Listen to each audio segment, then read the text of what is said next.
ले चंदन ला चंदन सटा के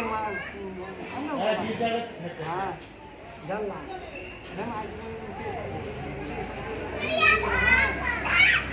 के पत्ता ला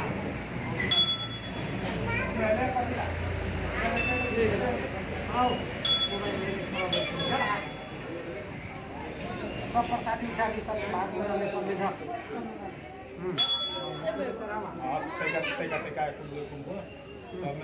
पान के पता वो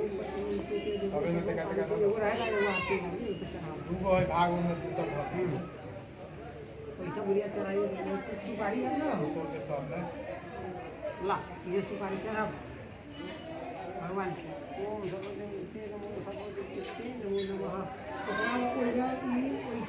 दीपावली का था पहले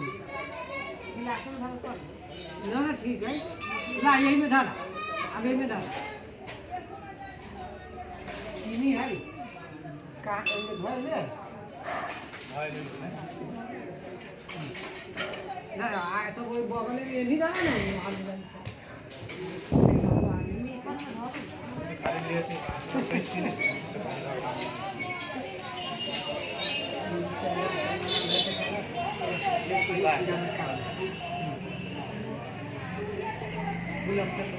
जो पुपा फिर नहीं सोई लागल ती पागल हो गई ये कोई बात नहीं बढ़िया से कर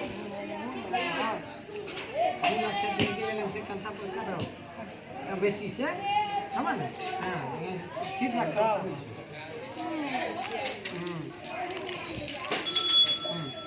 जल वहां का दो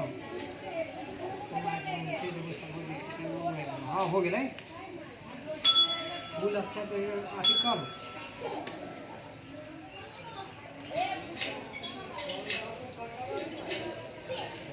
आरती के प्लेट खाली वाह है ना वाह प्लेट आरती वाला वाह हाँ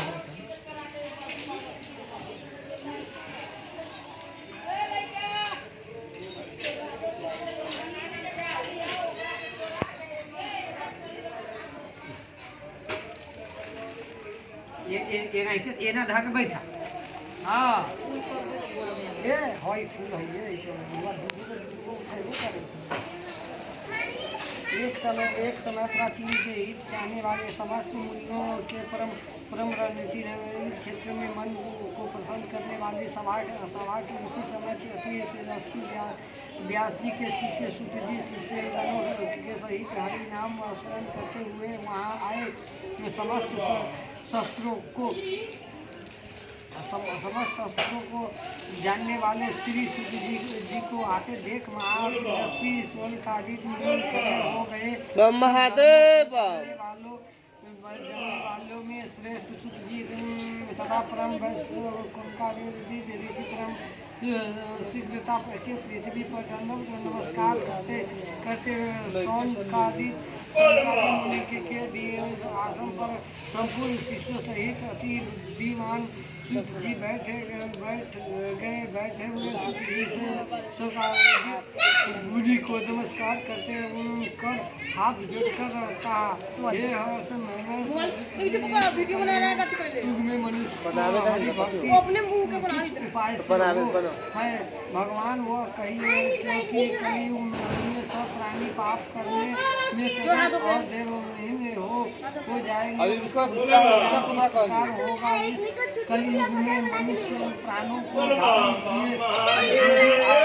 आयु में निधन होकर पीड़ा से मुक्त होने प्राण पुण्य अति परिश्रमित होता है इसी से कलयुग में कोई मनुष्य पुण्य न करेगा और पुण्य के नष्ट होने से सब प्राण पापों में प्रवृत्त हो जाएंगे तब शिक्षा ज्ञान वाले मनुष्य अपने सब वर्ष सहित नष्ट हो जाएंगे। सुत जी किस तरह अल्प परिश्रम से थोड़ी धन और कुछ ही समय में पुण्य की प्राप्ति हो ऐसा कोई उपाय हम लोगों से स्मरण कीजिए जिसके उपदेश में मनुष्य पुण्य पाप करता है वह उसका भागी होता है। पुण्य का उपदेश करने वाला दयावान कपट रहित निष्पक्ष और निर्दोषित चार तरह के मनुष्य नारायण के समान है। संसार में ज्ञानी होकर जो दूसरों को ज्ञान नहीं देता उस पर ज्ञान रूपी परमेश्वर प्राप्त नहीं होते। जो पुरुष रत्न रूपी ज्ञान से दूसरों को संतोष देते हैं उन्हें मनुष्य रूप धारण किए नारायण जी जाने। ये में ऐसा कौन व्रत है जिसके करने से मनोचित फल प्राप्त हो। वह हमें लोगों को सुनने की इच्छा है। ये मुनि से आप वेदाता ज्ञाता है। आप जैसा दूसरा कोई वक्ता नहीं दिखता, क्योंकि श्री देव व्यास जी ने आप शिष्य से सुत जी बोले, हे मुनि श्रेष्ठ, तुम धन्य हो, तुम ही वैष्णवों की आज्ञा में हो, कारण कि सब प्राणियों का तुम सद्य हित चाहते हो। हे सुत जी सुनो, मैं अपने उस उत्तम व्रत को कहूँगा जिस व्रत को नारद जी ने लक्ष्मीपति भगवान से पूछा था और जिसका भगवान ने नारद जी से कहा। प्रणाम करा, फिर उसने फूल अक्षत जल एक समय में नारद जी समस्त प्राणियों के हित की इच्छा से अनेक लोगों में घूमते हुए मृत्यु लोक में आए। वहाँ उनके देखा कि सब प्राणी अनेक पीड़ाओं से युक्त और अनेक योनियों में उत्पन्न होकर पाप कर्म से दुश्मन पा रहे हैं। यह देखकर विचार की दृष्टि किया कि इस लोगों का दुख किस प्रकार दूर हो। ऐसा मन में विचार कर विष्णु लोक में चले गए। वहाँ जिसके जिन्होंने शंख चक्र और धारण किए हैं और माला से सुशोभित है। देवी नारायण उसको देखकर स्तुति करने लगे। नारद जी बोले, हे महात्मा, आप वचन और मन से न कहने युक्त और युक्त से आए। तुम्हारे मन में क्या है, हमसे जो पूछोगे वो हम कहेंगे। नारद जी बोले, हे नाथ, विष्णु लोक में सब प्राणी अनेक योनियों में उत्पन्न होकर जीव पाप कर्म से कलेशित हो रहे हैं। महाराज, जिस छोटे उपाय से उनका कलेश दूर हो वह उपाय मैं सुनाना चाहता हूँ। भगवान बोले, समस्त जनों पर कृपा करके तुम्हें बहुत अच्छा प्रश्न पूछा है, जिसके करने से मनुष्य मोक्ष से छूट जाए। मैं ऐसा उपाय मैं कहता हूँ। हे नारद, जो व्रत तीनों लोगों में अति दुर्लभ है वो आज आपके कहने से प्रकाशित कर रहा हूँ। सत्यनारायण का व्रत है, जिसके विधि पूर्वक करने से इस लोक में सुख और हर लोगों में मोक्ष मिलता है। यह सुनकर नारद जी ने बोले, इस व्रत का क्या फल है और पूर्व में किसके किया था, जिस समय यह व्रत करना चाहिए, आप विस्तार पूर्वक कहिए। भगवान ने कहा कि इसके करने से ऐसे दुख शोकादि नाश, धन धारण की वृद्धि और अशुद्धि की प्राप्ति तथा स्वर्ण विजय की प्राप्ति होती है। इस व्रत में मनुष्य भक्ति श्रद्धा युक्त किसी भी दिन संकाल में सत्यनारायण की पूजा करे और भाई बंधु तथा ब्राह्मणों के साथ धर्म युक्त सभा से उत्तम नैवेद्य भोग लगावे। केले का फल, घी, धूप और गेहूँ सबसे मिलाकर भक्ति से सत्यनारायण को नैवेद्य लगावे। ध्यानों में साथ कथा सुनकर ब्राह्मणों को दक्षिणा दे। सत्यनारायण के प्रसाद को अपने भाई बंधु के साथ खाकर रात्रि में नित्य नित्यादीन करे। तुरंत सब श्रोतागण सत्यनारायण का स्मरण करते हुए अपने अपने घर जाए। इस प्रकार व्रत करने से मोक्ष के मनोमोक्ष की फल मिलता है। कल काल में पृथ्वी पर इसे बढ़कर दूसरा कोई उपाय नहीं है। ये नारद जिन्होंने इस व्रत को फल से किया वह कथा सुनो। काशीपुरी में निर्दय शांतानंद नामक एक ब्राह्मण क्षुधा प्यासा से दुखित नित्य पृथ्वी पर भिक्षा मांगने घूमता था। ब्राह्मण प्रेमी भगवान नारद ने दुखित ब्राह्मण को देखकर बुढ़े ब्राह्मण का रूप धारण अति आदर से पूछा, हे वीर्य, किस प्रकार पृथ्वी पर आप नित्य घूमा करते हैं, वह हमारी सुनने की इच्छा है। यदि आपको इच्छा हो तो कहिए। ब्राह्मण बोला मैं अत्यंत दरिद्र हूँ, भिक्षा के लिए पृथ्वी पर भ्रमण करता हूँ। यदि आप कुछ जानते हो तो कृपया कर पूर्ण रूप से कहिए। ब्राह्मण बोले, हे श्रेष्ठ मनोरथ की सिद्धि करने वाला, तुम सत्यनारायण का व्रत करो जिसके करने से मनुष्य सब दुखों से छूट जाते हैं।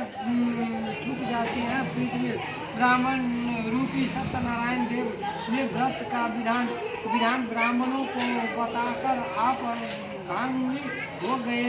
तुरंत ब्राह्मण सतानंद ने मन में निश्चय किया कि मैं कल ही श्री सत्यनारायण का व्रत करूंगा। इसी चिंता में ब्राह्मण को रात भर नींद न आई। सुबह उठकर उन्हें यह निश्चय किया कि हे सत्यनारायण का व्रत अवश्य करूंगा। यह संकल्प कर भिक्षा मांगने को गया तो उस दिन उसको सब दिनों से अधिक द्रव्य मिला। द्रव्य से उसने अपने भाइयों के साथ सत्यनारायण का व्रत किया। उसके प्रभाव से दुखों से छूटकर सर्व संपत्ति से युक्त हो गया।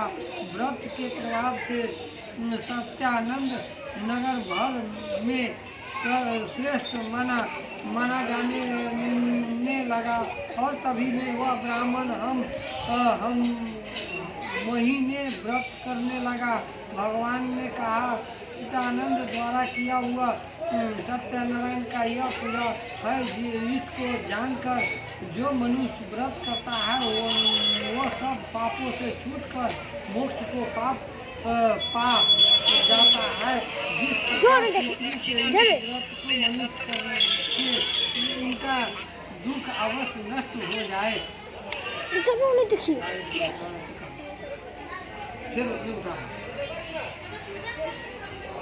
सूत जी बोले, हे श्रोता, विष्णु भगवान ने जिस तरह कहा था वह तुमसे सुनो। वहाँ दूसरी बात जो वह है। ये सूत जी बोले, हे मुनियों, जिसके व्रत किया वह सुनिए।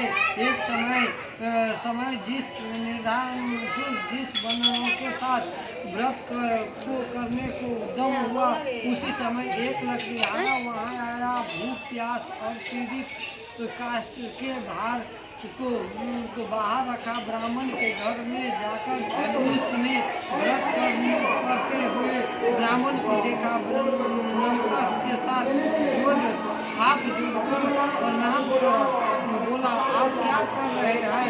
इसके करने से क्या फल होता है? वह विचार पूर्वक कहिए। ब्राह्मण बोला, मनोरथ का देने वाला, विनाश करने वाला तथा सिद्धि को देने वाला यह सत्यनारायण का व्रत है, जिसके प्रसाद से यह ध्यान भी प्राप्त होता है। यह सुनकर लकड़ियारा प्रसन्न हो प्रसाद को खाकर और जल पीकर वह भगवान सत्यनारायण का ध्यान करता हुआ अपने नगर को चला गया। और अब लकड़ी बेचने से वो द्रव्य प्राप्त हो गया। उसी से सत्यदेव को अवश्य करूँगा। ऐसे मन से विचार करके उसने लकड़ी को सिर पर रख जहाँ धनी लोग रहते थे उस नगर में गया। उस दिन लकड़ियारे को जितना द्रव्य प्राप्त हुआ वह अत्यंत प्रसन्न हो सुंदर के फल सकल दूध घी गेहूं का चूर्ण सबको सवाई लेकर घर में आकर और घर में अपने भाई बंधु को बोलकर विधि से सत्यनारायण का व्रत किया। उस व्रत के प्रभाव से लकड़िहारा धन से युक्त हो